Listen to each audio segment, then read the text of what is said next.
Choosing Your Destiny, the Will to Change. Pathwork Guide, Lecture Number 3. I'm Kai Clifford, your spiritual guide and energy alchemist, and the Pathwork is an incredibly profound teaching that will help you in every area of your life. Okay, let's go. Greetings in the name of God. I bring you God's blessings, my dear ones. When an entity undertakes to incarnate into another life on earth, it brings to it the tasks it has to fulfill. The plan is outlined. And in many cases, the spirit itself has the right to discuss its future life with those spirit being whose responsibility this is. Thus, the incarnating entity can contribute, to a certain extent, according to its already acquired vision and capacity to judge, as to how its destiny will unfold. For in the spirit state, the entity has a wider view than in the body and understands that the purpose of life is not to have it as comfortable as possible, but to develop toward a higher state, to reach perfect bliss as rapidly as possible. A state that does not exist on earth. The spirit knows that only through spiritual effort can its spiritual knowledge penetrate its intellect. But as a spirit, it also knows that it cannot easily achieve this, and that, once incarnated, difficulties, tests, and even so-called disasters are often necessary to lead one to the right path and the right attitude. Memory fades automatically the moment matter envelops the spirit.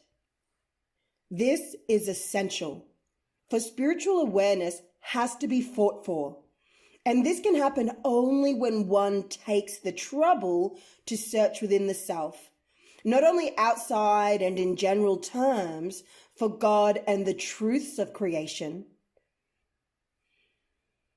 Only within one's own soul can one recognize the very special meaning and purpose of one's life, together with the individual tasks that one has to fulfill. However, those who constantly allow themselves to be impressed by the outward aspects of life on earth lose this inner meaning. And sometimes they have to go through life after life without much progress, incarnating again and again for the same purpose. The spirit knows the danger of earthly life, but knows also that if one lives life in the right way from the spiritual point of view, one can develop on earth disproportionately faster than in the spirit world, exactly because it is easier there. The difficulties on earth are mainly connected with matter and all that this implies. This is so partly because the memory has been extinguished and needs to be regained, and partly because matter contains so much temptation. Only those who overcome these difficulties can win and make the best of their lives on earth. The spirits about to be incarnated know that they need hardship to shape them into wakefulness, so that they do not get imprisoned in matter and in all that matter attracts to it. Before incarnation, therefore, a spirit may ask the higher beings, I beg you, help me, not only with your strength and guidance, but also when you see that I am not fulfilling my quota.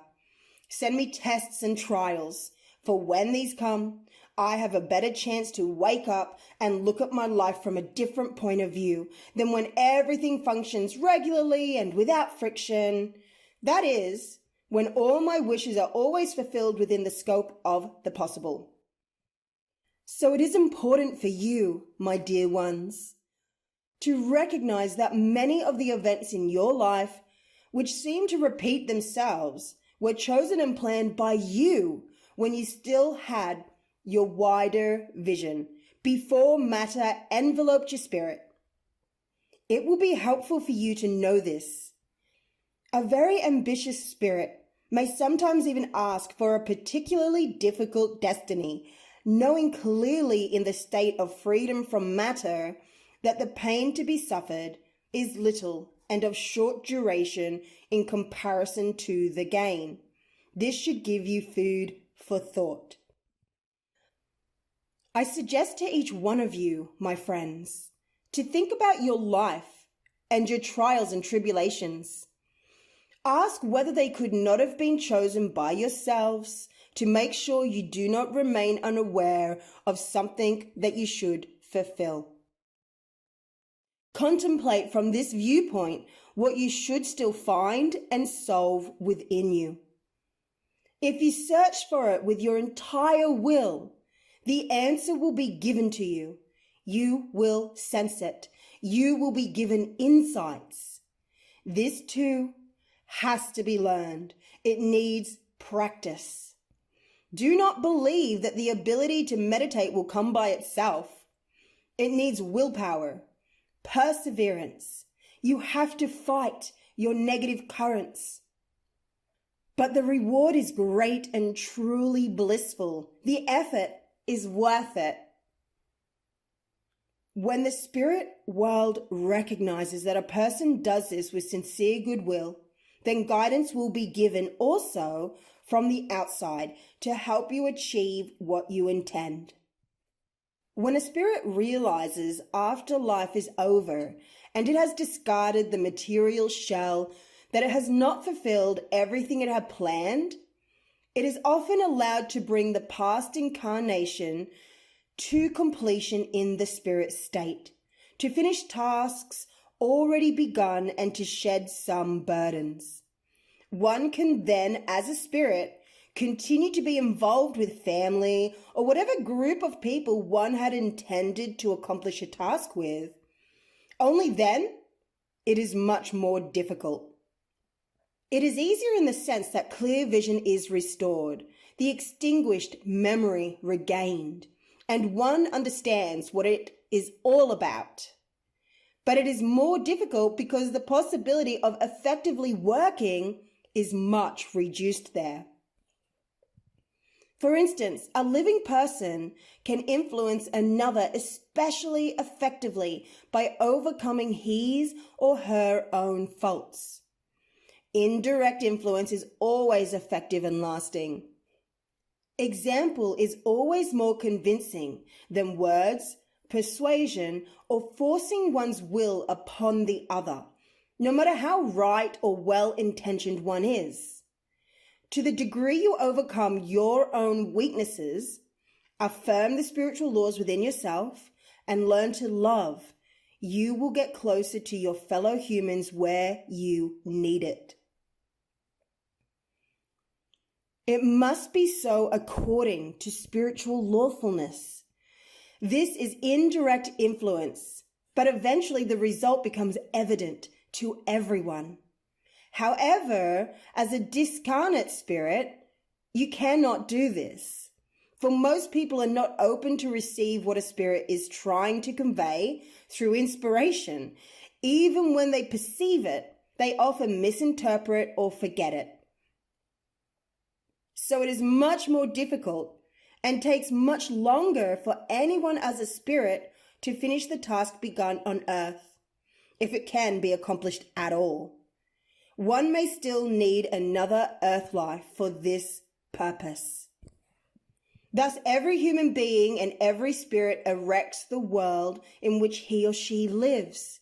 You build your home in the spirit world after your life on earth, and you build your future life on earth.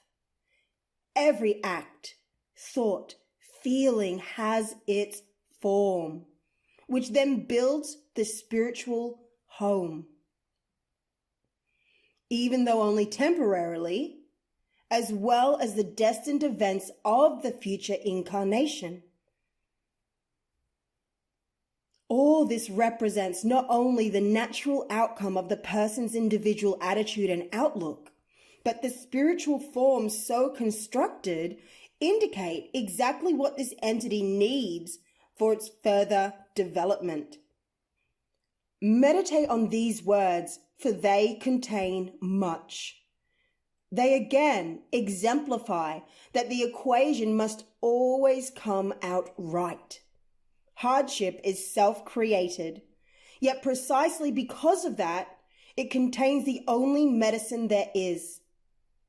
Through this, you can fathom the vastness of divine wisdom in its magnificent lawfulness. Whoever understands this will also understand that destiny and free will are not two mutually exclusive factors, but are interwoven and connected. The events that fate brings to you are spiritual forms which have to manifest in a concrete way. If through ignorance of these laws, unfavorable forms are created, each being has to dissolve them himself. And this can happen only by entering a spiritual path of inner discipline, self-knowledge, and self-search. For all this, my dear ones, you need willpower. Many of you, my friends, will say, that's all very well, but one person is born with a strong portion of willpower and another is not. So how can someone who hasn't got any willpower make use of it? Let me explain. Willpower, just as any other quality, has to be engendered and built up by yourself. It cannot be otherwise. A person born with a strong will must have worked to acquire it sometime in the past. So he or she could bring this valuable possession, if I may call it that, along, and now it can be put to good use. If this has not happened yet, work for it in this incarnation. The same holds true for all the other qualities, whether it is the capacity to love, to have tolerance, kindliness, or anything else.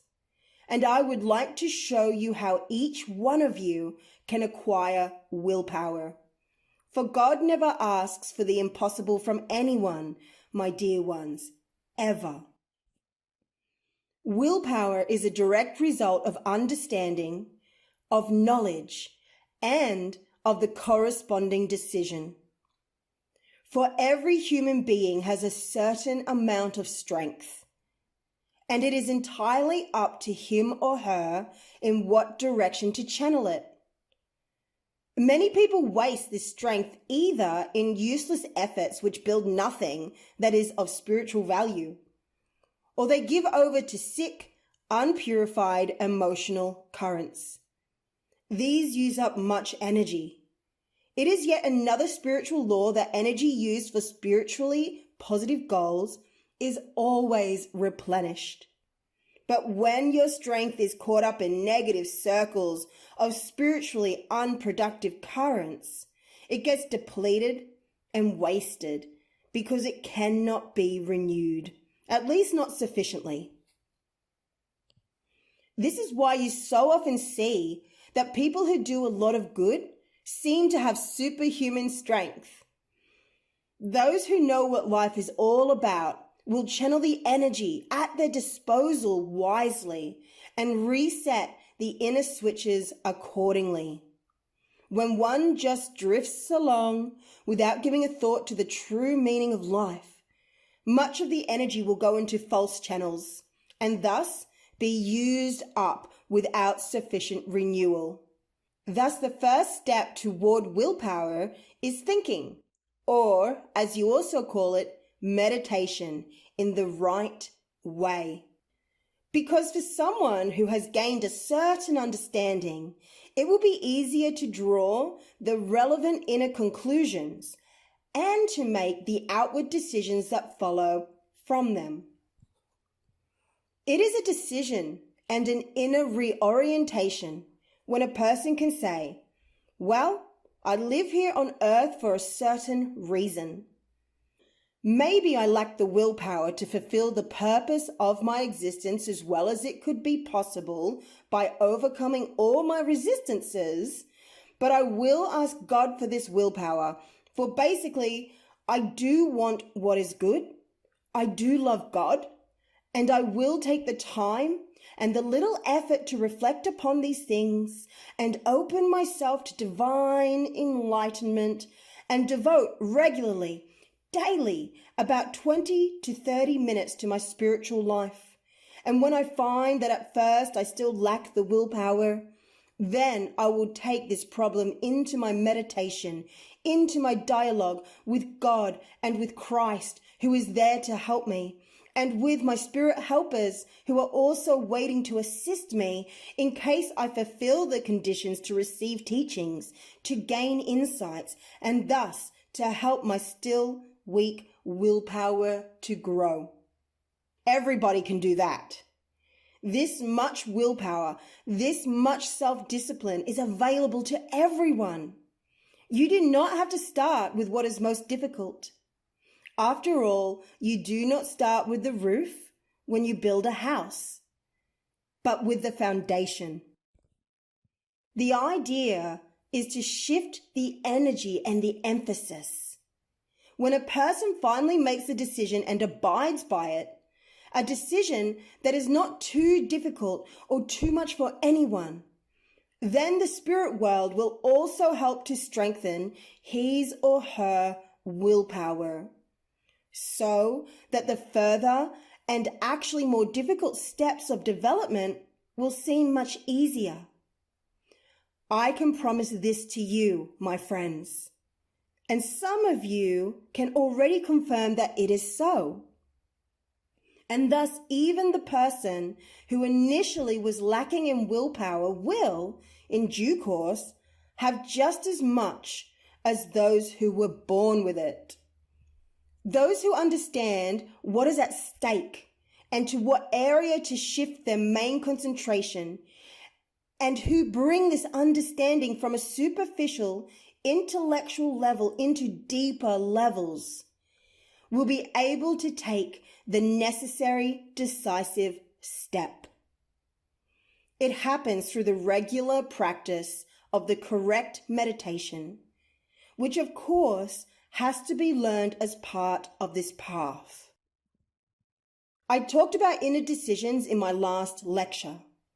The decision to develop your willpower is such a decision, which has to be made at one time or another. To summarize, to obtain willpower, you have to, first, gain understanding, and second, make the decision that follows from it. Therefore, if you feel that you do not have enough willpower, you lack the illuminating understanding of what it is all about. Yes, you may have a vague sense of it, but your soul is not yet penetrated by it, maybe because something in you resists and clings to the comfortable, undisciplined old attitude. You are then split inside. One part has some spiritual knowledge, yet the other part does not draw the conclusions from what you feel only vaguely.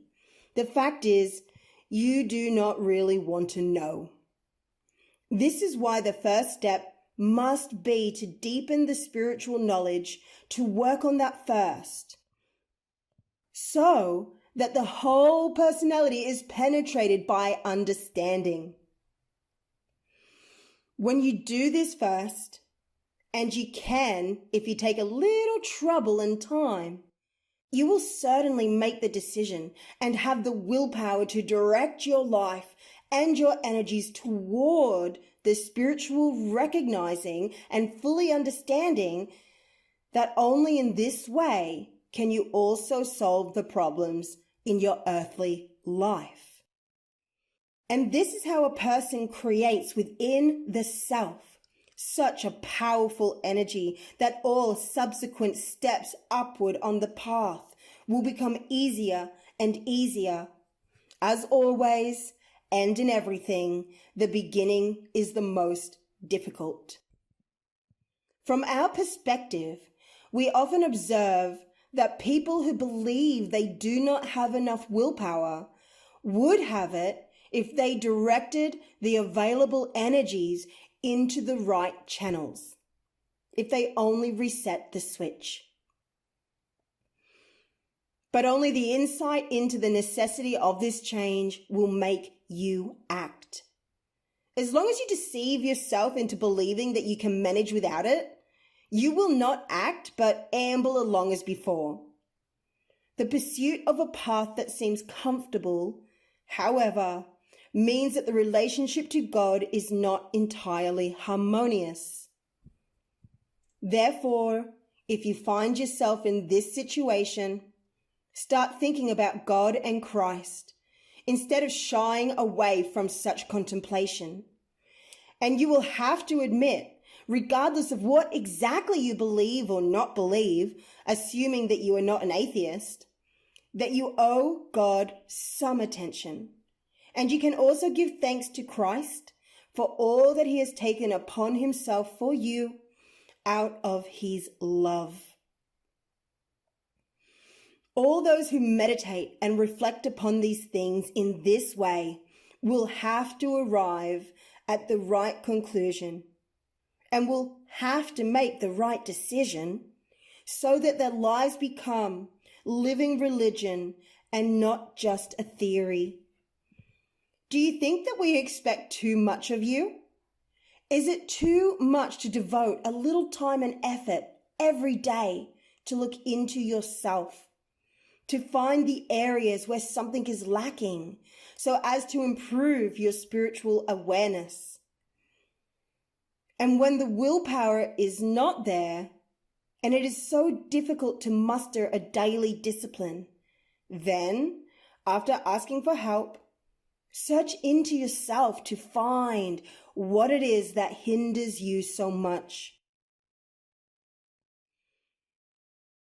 If you are afraid that you might find something that you would much rather keep buried, then you will benefit from using simple, healthy logic, which will tell you that nothing can remain hidden from God and the realm of spirit, and not even from yourself once you return to that world. And the sooner it surfaces, the better for you and the easier to deal with. For you know that what is hidden brings far greater conflicts than what is out in the open, recognized and integrated. Your psychologists know this too, so that you are quite aware of the fact that you gain nothing when you close your eyes to what is in you. Think about this deeply, so that the knowledge takes root in your soul. It will be to your greatest benefit. When you have overcome the initial difficulties and have won some mastery over yourself, at least in this respect, then the spirit world will show you the next step on your path, what has to be worked out and fought for. Life will present it to you. When you have learned to meditate in the right way, you will know how to view every event of your daily life with open eyes so that you understand its messages.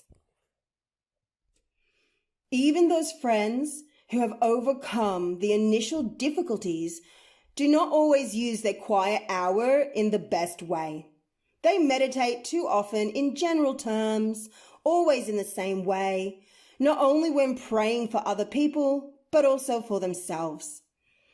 Your meditations and prayers must vary. You need to sense the next step of your development, and when you are not aware of it, the insight will be given if you search honestly, turning your eyes toward what has to be recognized, learned, overcome, and accepted. Take the specific problem of finding your path's direction to God and Christ, and to your personal spirit friends who are so close to you and whose task it is to help you with it. In this way, your prayers will come alive. Then, after you have asked for help to recognize your problems and for the strength to solve them, be still and listen into yourself. And then think, or rather, let your thoughts surface and allow them to lead you intuitively. After a while, the connections will become clear. You will know where the problem comes from, why you react the way you do, and the increasing awareness of your inner currents will help you quite a bit forward. Again and again, take the resolution to face your inner truth with courage. Cultivate truthful thoughts. Think everything through clearly, independently. Thus, your spiritual life will become more productive because it will be alive and therefore also constantly changing. It will not be according to a rigid formula which is repeated daily. And so your relationship to God will unfold toward harmony. Think about my words, which I was permitted to give to you today. They should take you a little further on your path. And then we have also fulfilled our task. When I say we, I want to make it clear that I am not the only one who is involved in this contact, but other spirit friends participate in it also, who have their very specific functions, as it is my task to speak to you. For it is not as easy to establish such a contact as you may think, even when the ability of transmission is present. We spirits who work here rejoice when we see that these words bring you a little closer to God, to your real self, to your happiness and to your inner harmony. Receive the blessings of salvation. May they penetrate you. Go with God. Go in peace. God be with you.